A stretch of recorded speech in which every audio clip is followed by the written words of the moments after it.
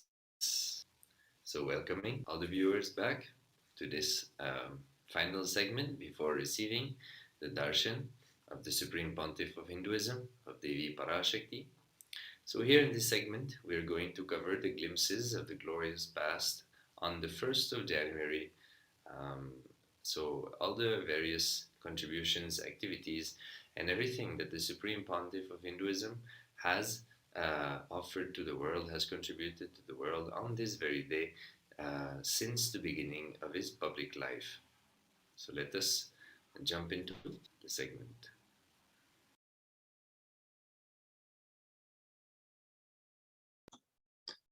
Nithyananda, on the auspicious day, today is Jan 1st, and you're seeing the Jan 1st New Year, Happy New Year, viewers, and you're seeing Happy New 2022 article published on 01 January 2003 during the inauguration of Nithyananda Dhanapeetham at Birdi in by Supreme Pontiff of Hinduism in an English newspaper. So our Nithyananda Dhanapeetham was inaugurated on this auspicious day, and you'll see all these seers from their, especially the Jagadguru Shivaratri Dakshinendra Mahaswami, Nithyananda Swami, Jagadguru Belangal Karada Mahaswami, and Shivpuri Mahaswami. So these divine seers have come to the Birdi Dhanapeetham, to Adi Kailasa, and on the inauguration of Nithyananda Dhanapeetham. So in 2003 Jan, that's when this our Adinam, the Adi Kailasa, was inaugurated. So today it will be 22, means, roughly 19 years. And how from a snake park and a forest land, how it has transformed the entire globe and in the universe also.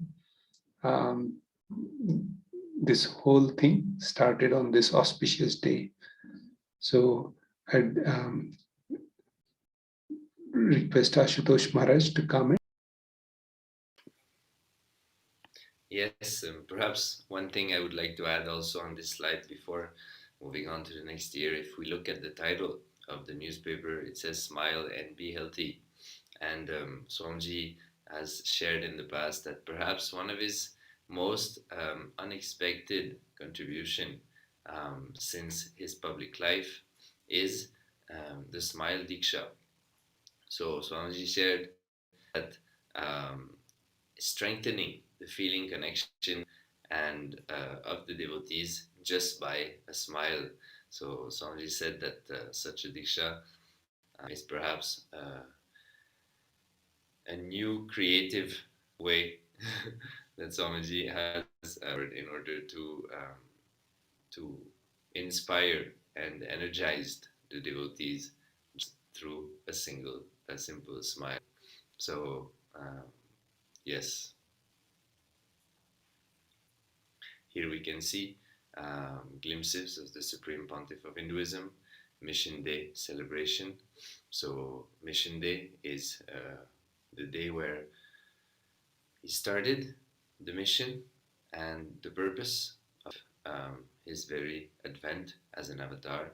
So here we can see again, like Sanatana Maharaj mentioned, some of the various seers, Hindu seers, that came and took part in the celebrations.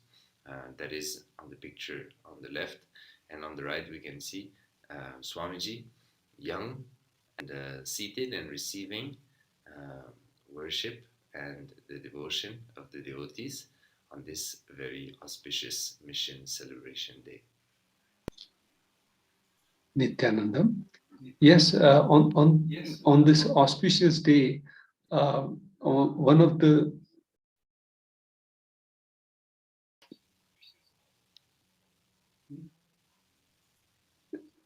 these are the beautiful pictures which remind about how our ashram started, the Adi Kailasa started. And Shivpuri Swamigal, he's 100 years old, but he had deep connection with Bhagwan Paramahansa Nithyananda and Bhagwan, Supreme Pontiff of Hinduism, Bhagwan. And he, in spite of his age, it was, he always was, he came to our ashram, and he has so many amazing comments. Swamiji, when he passed, Swamiji spoke about him even on the deathbed day also, how he was very humble Shaivite follower, and he used to apply the bhasma and all these things. And in spite of hundreds of institutions, schools, colleges, he had great faith on Bhagwan and his revival mission. After the persecution happening, he stood for against all these people, and he shared. So he's the Shivpuri Swamigal. And the other two Swamis are also very renowned Swamis in the Bangalore area. So it reminds how the Hindu sentiment, how the seers were so happy about the inauguration and this ceremony. You see in the background the Prime Minister of that time in 2003. He also is a past Prime Minister. He also came for the inauguration day celebration. So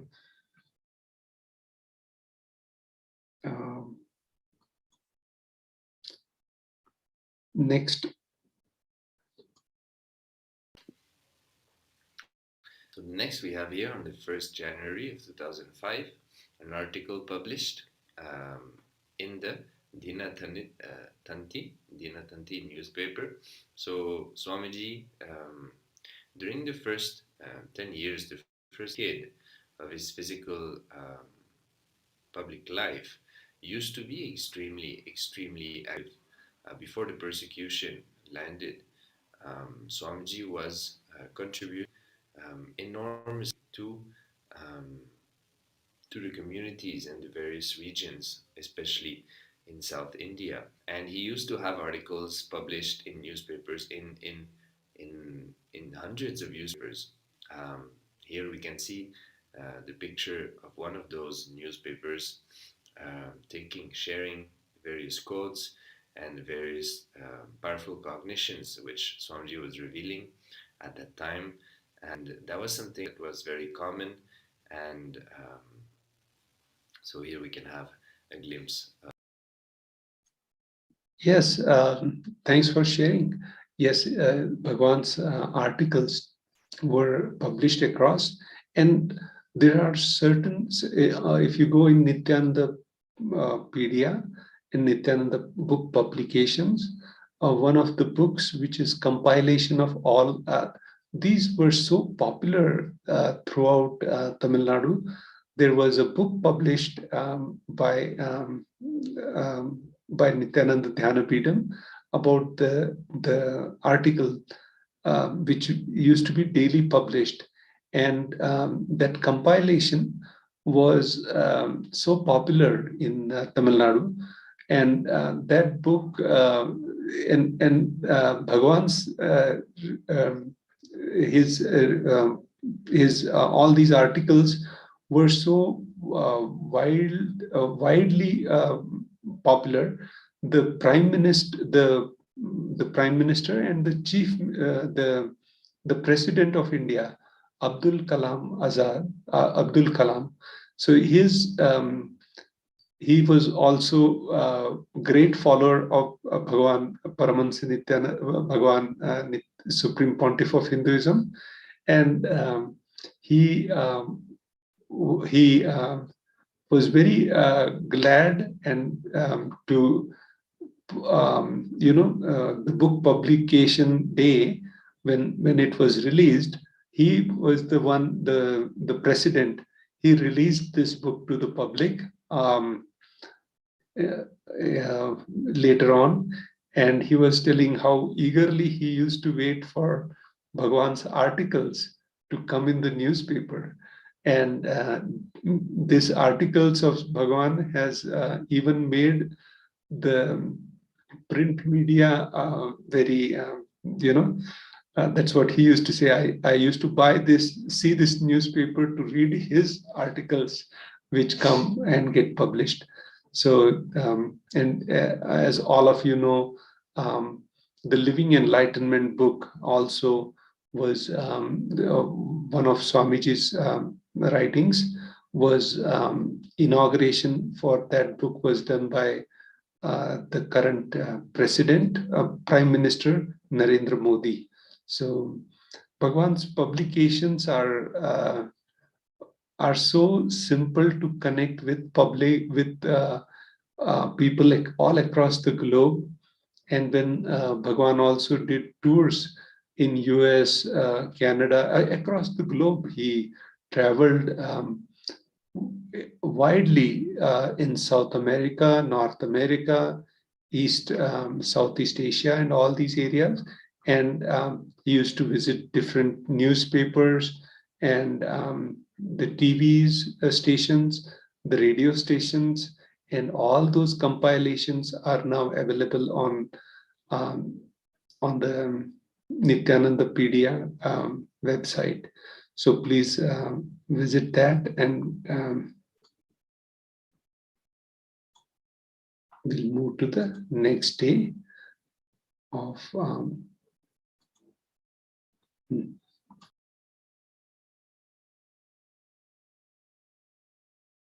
yes.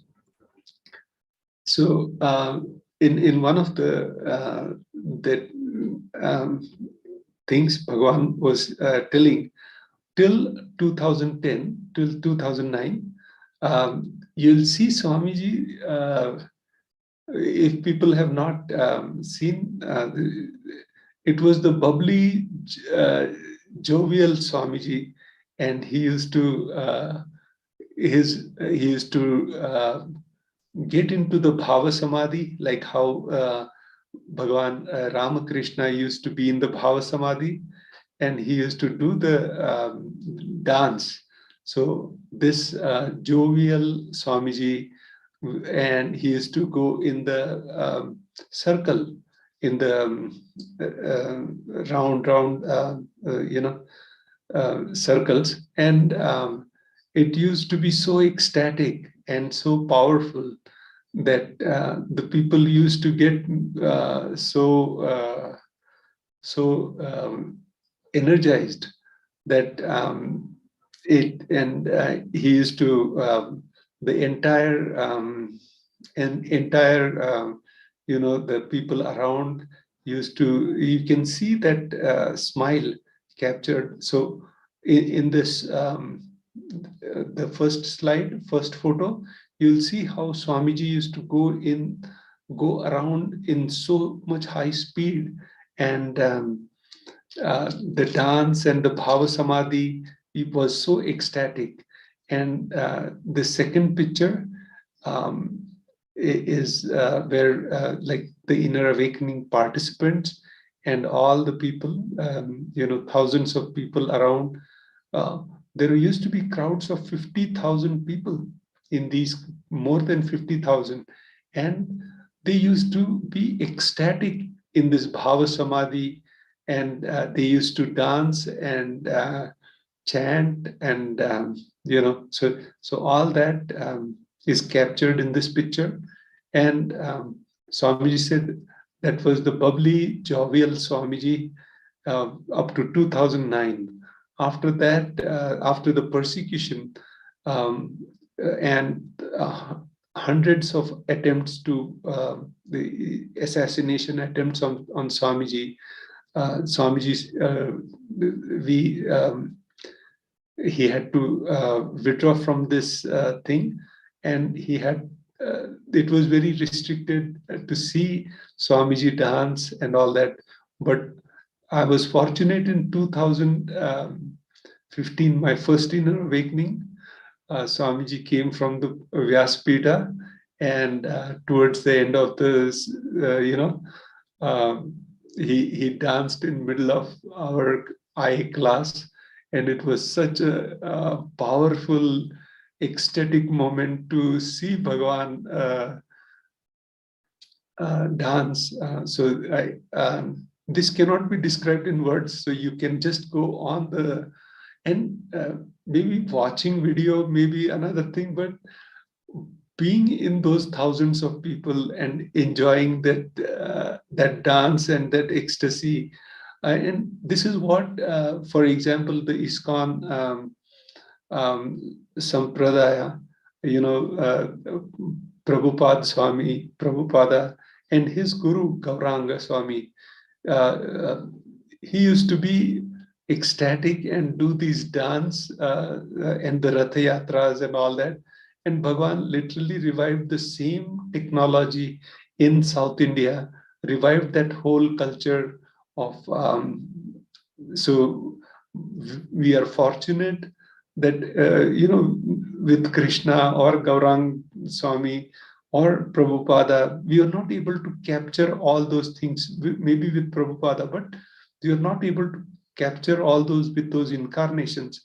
But we are so fortunate with Bhagwan that we are able to see all these videos on Nithyanandapedia and celebrate and enjoy all that. And especially for youngsters, see in this slide, you'll see all the youngsters are like so passionate about Sanatan Hindu Dharma and this whole thing. So you can enjoy this, and we'll move to the next slide of 2008.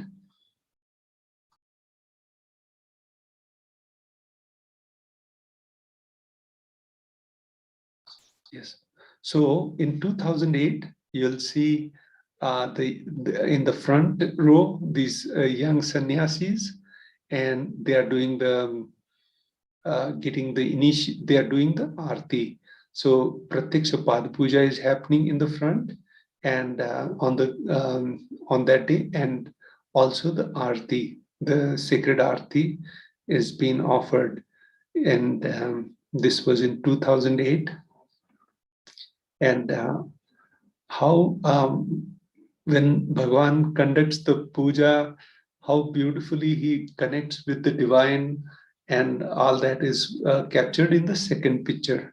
So he is in the and in 2008 in the Nityanandeshwari presence, and also during this time the Kotikan Yatra had happened, and so many hundreds of this is in the background. You'll see the Swayambhu Nityanandeshwara Linga and Nityanandeshwari and Nityanandeshwara in the backdrop. So this is how Bhagavan, when he does the puja, how he gets into the ecstatic bhava is also captured in this picture. And we are so fortunate. A lot of people have seen this, witnessed it, and you'll see the Birdi Banyan tree in the backdrop also. I'll pass on to.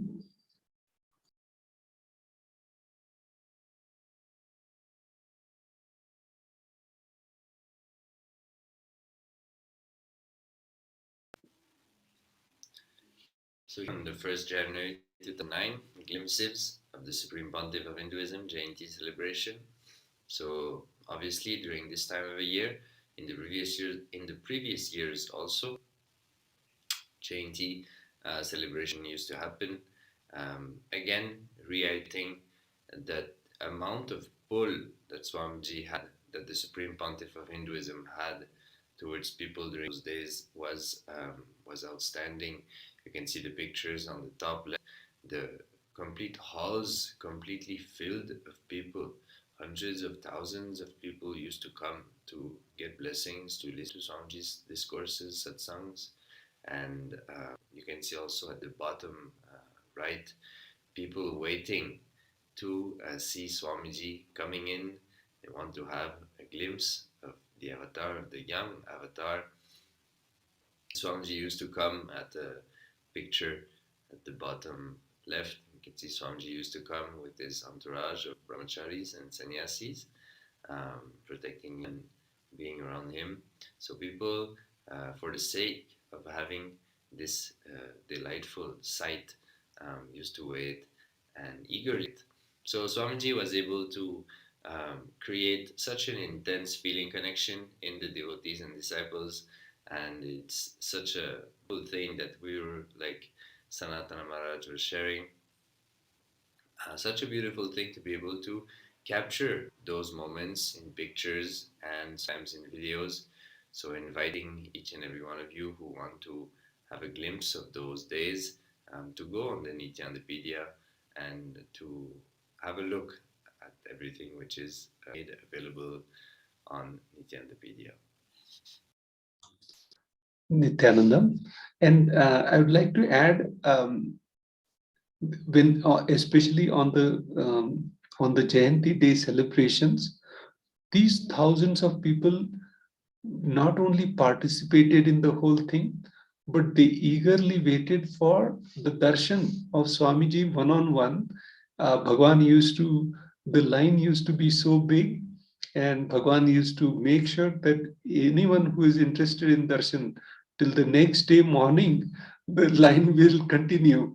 And till the last person gets the darshan, Bhagwan never left the Vyasapita. And it used to be next day, 4 o'clock, 5 o'clock. Till that, he will address people's problems, issues, give them the boons, breakthroughs in their life. And that was his lifestyle, not for himself, but for others. And you see in the top bottom right picture, you'll see thousands of people waiting in line for the darshan during these processions and be part of this celebration. So you can see literally from the Kal Bhairava gate to the temple side, people waiting for Bhagwan's darshan. And you can see the Biddi Banyan tree, how when Bhagwan reaches there and, there's the prostration, how he is connected. So, and here in the top middle picture, Bhagwan looking like in the Sri Krishna Bhava Samadhi Darshan. So beautiful pictures, and we'll move to the next slide. So this is the message of radiant enlightenment. So Bhagwan's message in 2010 New Year message. I'll play that. It's a short clip.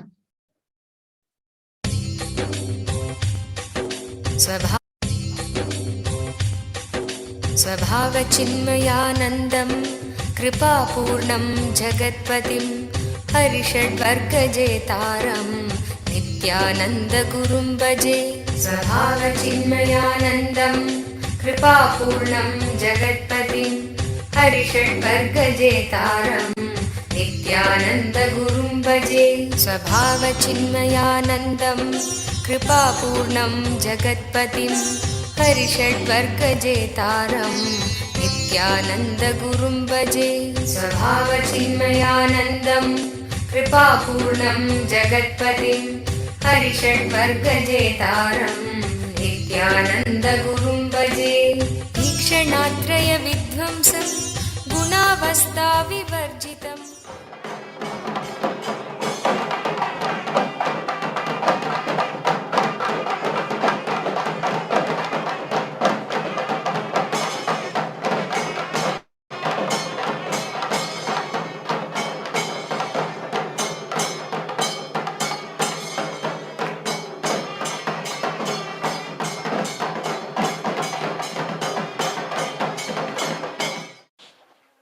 सदाशिवसमारम्भाम् शङ्कराचार्यमध्यमाम् अस्मदाचार्यपर्यन्ताम् वन्दे group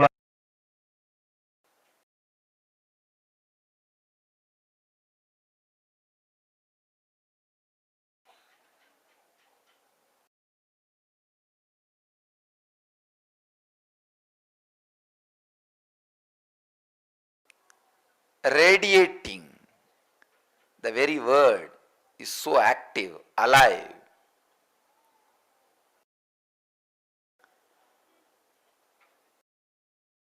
Not only you living enlightenment,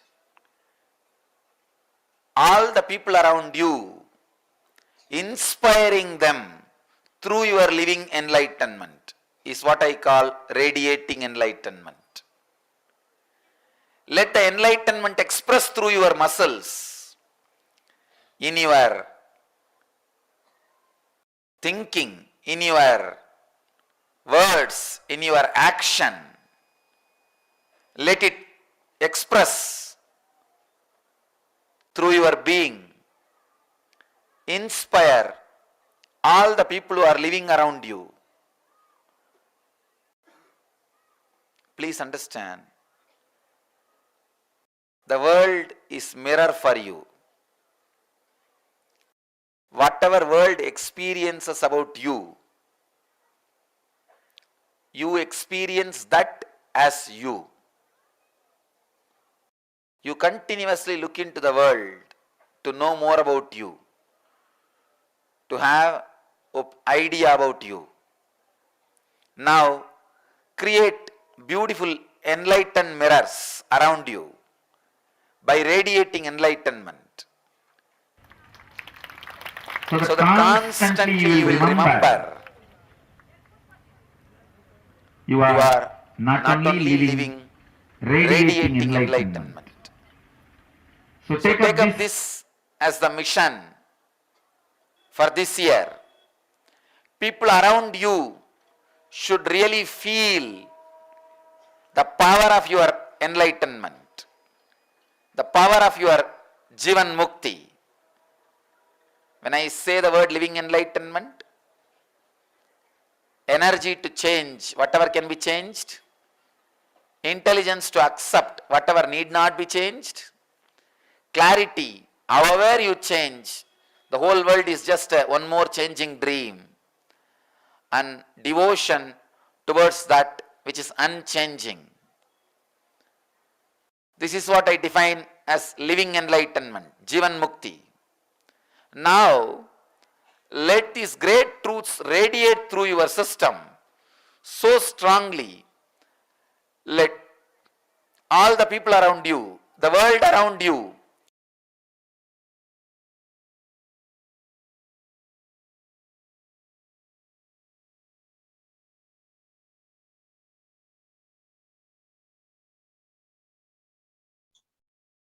Nithyanandam. So the Nithyananda New Year message for 2010, like in spite of the persecution and all these things happening, like one of the things after the tremendous rise, after thousands and thousands, millions of followers across the globe, and how Bhagavan is talking about devotion and radiate enlightenment.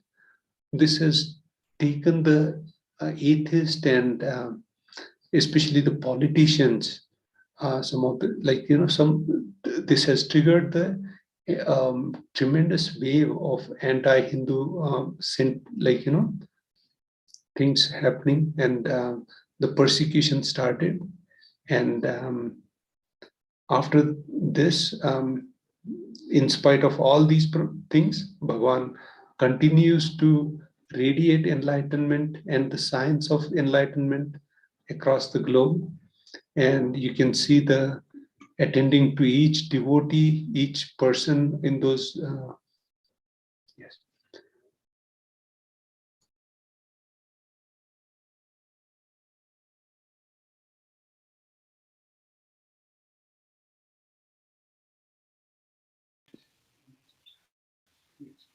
So here, jumping into 2012, the 1st January again, glimpses of the Nitya Satsang Mission Celebration Day. So again, every year during those periods, lots of celebrations, activities happening.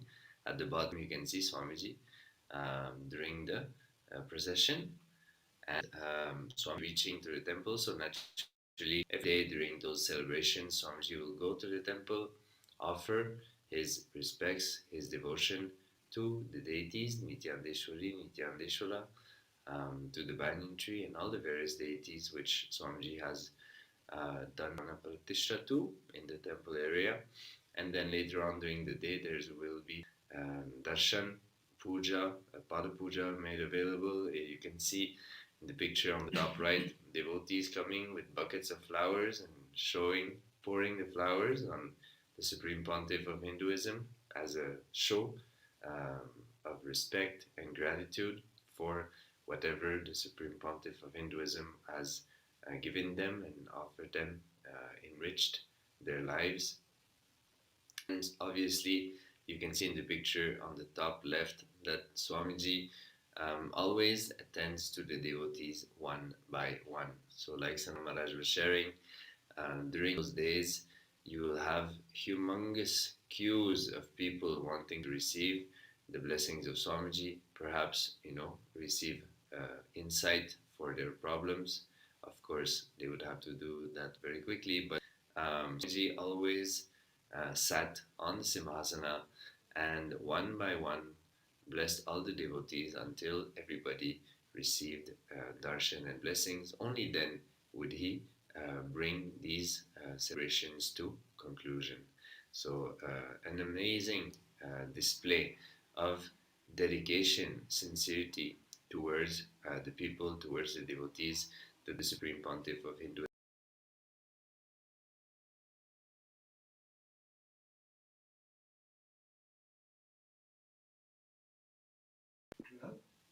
We can see here a little bit glimpse. Welcome all of you on this 9th anniversary of Nithyananda Mission.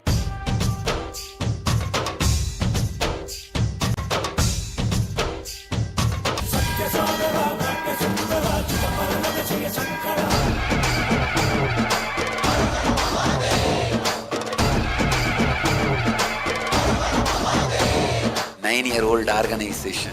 In this name, but we represent 90,000-year-old tradition, Vedic tradition.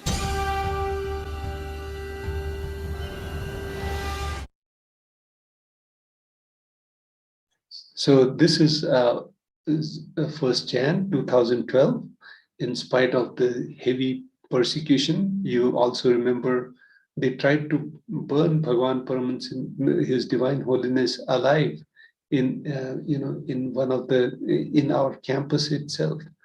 There, if you go on Nityananda Truth, you will see all those videos about the persecution. In spite of that, millions of people looking forward to the Jayanti Day celebration, the Nityanandotsavam, and for devotees, Bhagavan, doing all this so beautiful celebration captured. We'll move to the next slide now. I welcome all of you on this 9th anniversary of Nithyananda Mission. Now we'll enter 1st Jan 2013. Supreme Pontiff of Hinduism celebrates the 10th anniversary of the founding of his organization and mission. His clarion call to the disciples and the devotees is now to look forward at their possibilities, not back at the past record. Although the mission has had challenging moments, inspiration has not been lost. As long as inspiration is active, the Sangha has not lost anything. Nityananda launches this new year with the enjoinder to move through life in integrity, authenticity, responsibility, and enrichment. When we express ourselves with integrity and authenticity, take responsibility of our thoughts and actions, and for the circumstances around us, we begin to enrich and guide them to enlightenment. So Bhagavan in 2013, in spite of all these constant persecutions and all that, he even mentions there that in spite of all these challenging moments, inspiration has not lost. Bhagavan never gave up on people. And like in a few days back in the satsang, Bhagavan said, even people who persecuted, tried to kill him and all that, he's not given up on them. Maybe not in this janma, I will connect with them in the next janma. That's what he said. So he never gives up on people, and his deep compassion, that deep space, and also he was telling how the incarnations come. It's like a banyan tree and the seed they are holding inside, and the seed which is going to flower, all these things put together. So in just after this 2012 was another, so many murder attempts and threats on live TV channels to kill Bhagwan. And in spite of all that, Bhagwan, with non-violence and connecting with people. So I'll let Maharaj speak about this.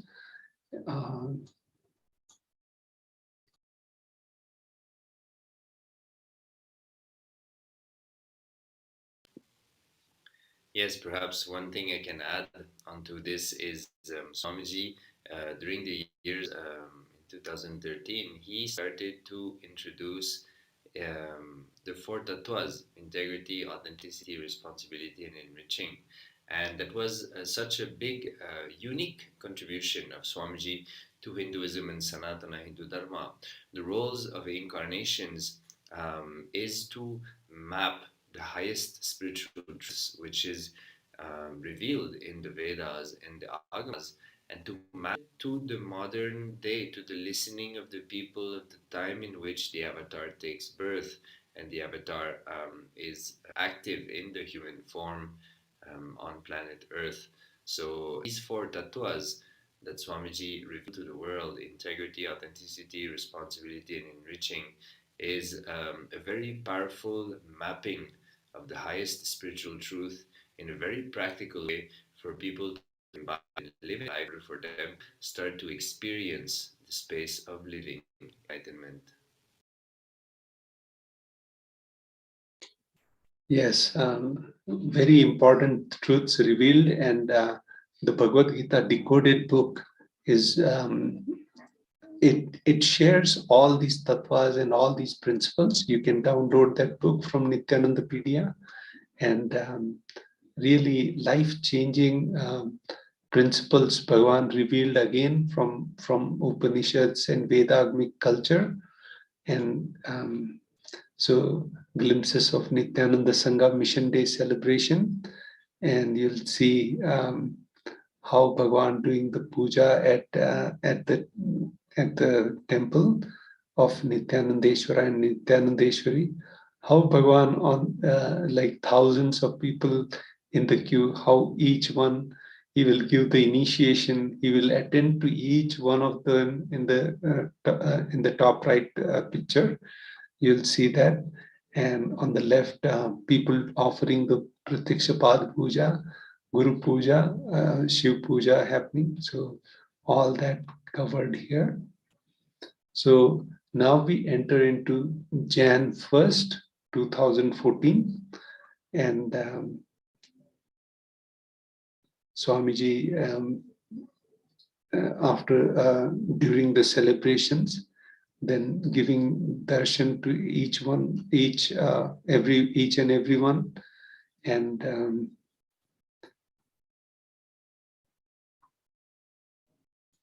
yes. So Mission Day 2015 message. So let's hear a few words.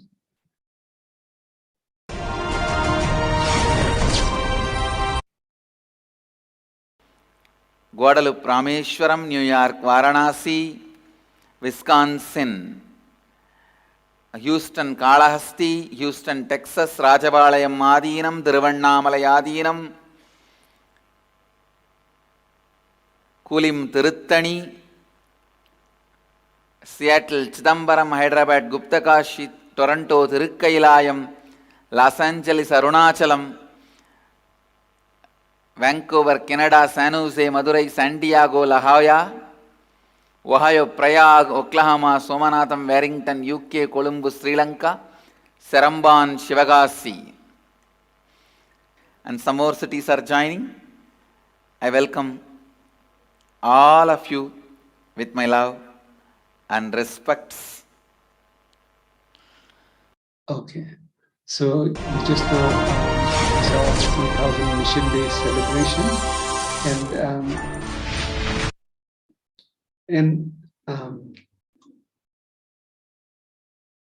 so Jan 1st, 2016, let's enter.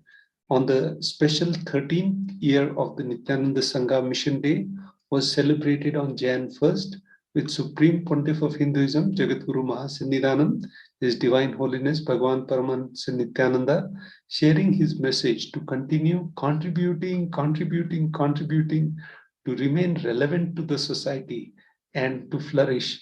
He revealed that the secret to Sangha's success is putting all energy building the future rather than fighting the past. He stated boldly, we don't have time to hate people who hate us because we are too busy loving the people we love us. The Supreme Pontiff of Hinduism gave blessings, declaring that this year brings all auspiciousness to everyone, reckoning the Sangha Mission Day. He revealed that the Sangha actually began in year 1978, which marks the birth year of his appearance as per the English calendar.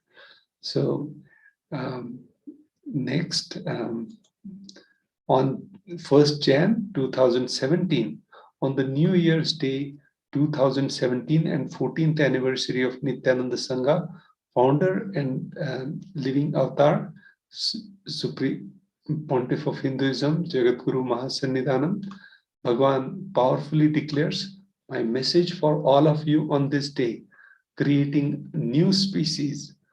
For what Vivekananda visualized, Maharshi made every possible attempt. Arvindo acted incessantly. By the grace of Sadashiva, I have already made that into reality. We are already seeing that Supreme Pontiff of Hinduism is creating new species and giving a breakthrough to humanity.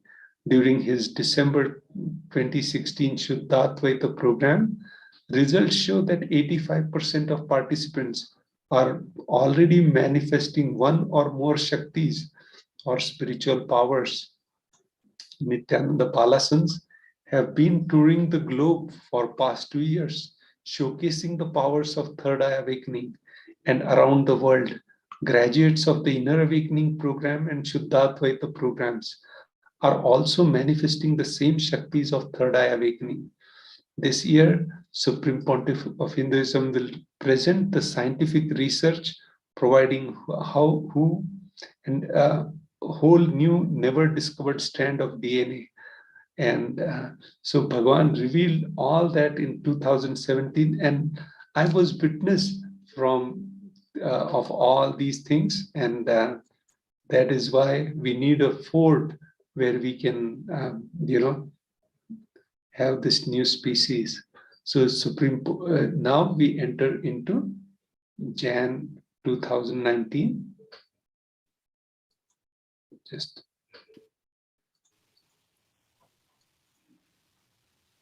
Yes.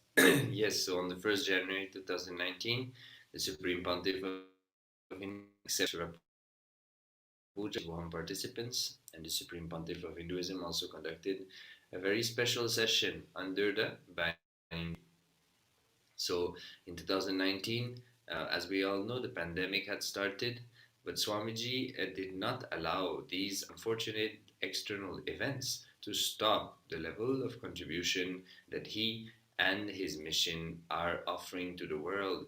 So he started to offer this program online, the Paramashivoham program, to help devotees, disciples, and pretty much anyone around the world to free themselves from the psychological damages that the pandemic had started to cause into people.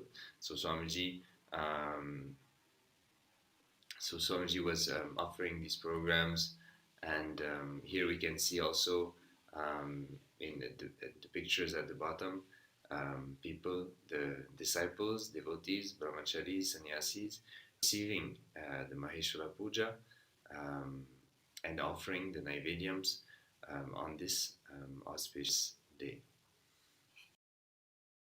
Yes, very auspicious moment. The Paramashivoham participants, and that time Swamiji also made comment, please stay alive for 3 years. And the media and anti-Hindus were making joke out of all these things. But Bhagavan already knew what is going to happen and preparing the humanity for all this. So now we enter into Jan 2020.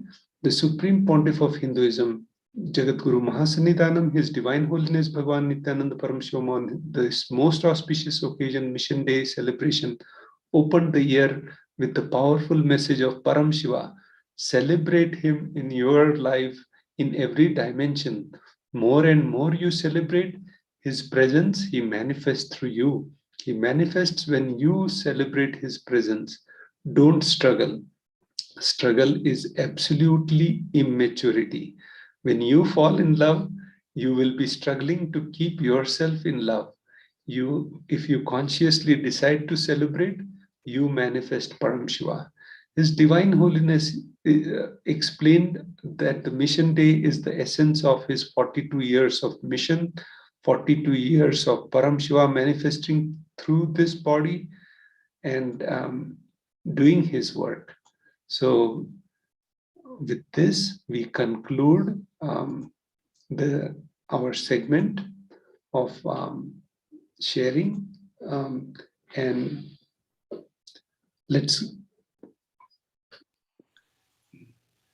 So let us now get ready to receive the darshan of Devi Parashakti. We will now be entering to the meditation, closing your eyes, sitting, the head, neck and spine to a straight line.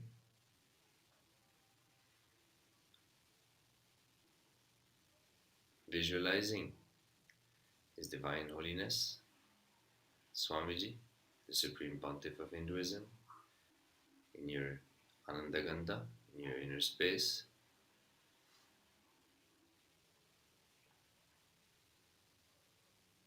Chant Mahavakya Om Nithyananda Paramashivoham.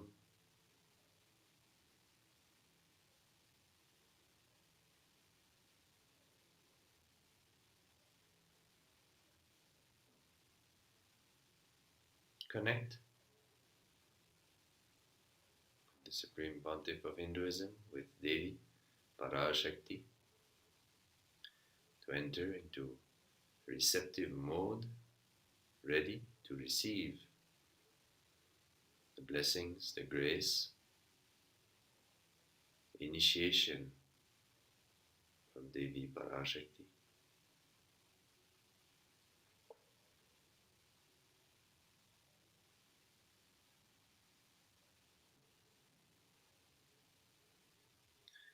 Inhale deeply, exhale deeply.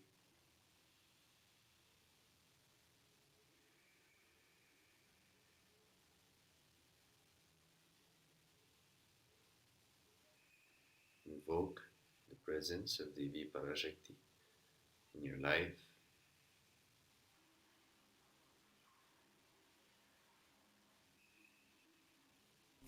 Nithyananda Paramashivoham.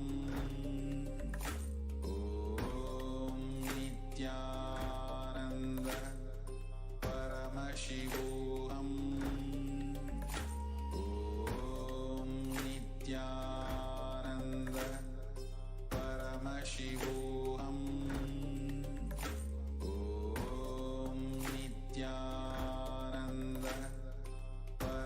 Paramashivoham. Om Nithyananda Paramashivoham. Om Nithyananda Paramashivoham. Om Nithyananda Paramashivoham. Om Nithyananda Paramashivoham. Om Nithyananda Paramashivoham. Om Nithyananda Paramashivoham. Om Nithyananda Paramashivoham.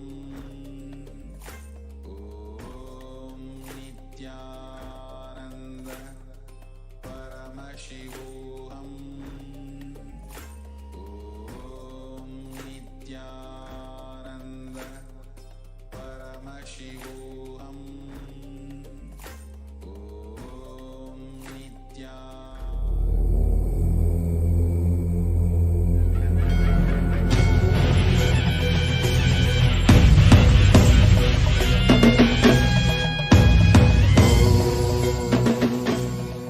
Connecting with the divine with your eyes closed is meditation.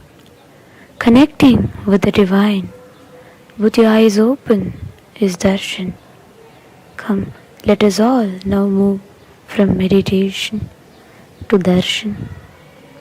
Slowly. Paramashivoham. Om Nithyananda Paramashivoham. Om Nithyananda Paramashivoham. Om Nithyananda Paramashivoham. Om Nithyananda Paramashivoham. Om Nithyananda Paramashivoham. Om Nithyananda Paramashivoham. Om Nithyananda Paramashivoham.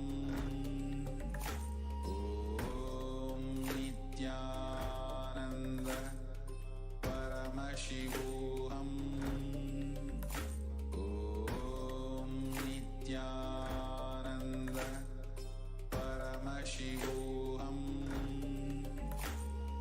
Om Nithyananda Paramashivoham. Om Nithyananda Paramashivoham. Om Nithyananda Paramashivoham. Om Nithyananda Paramashivoham. Om Nithyananda Paramashivoham. Om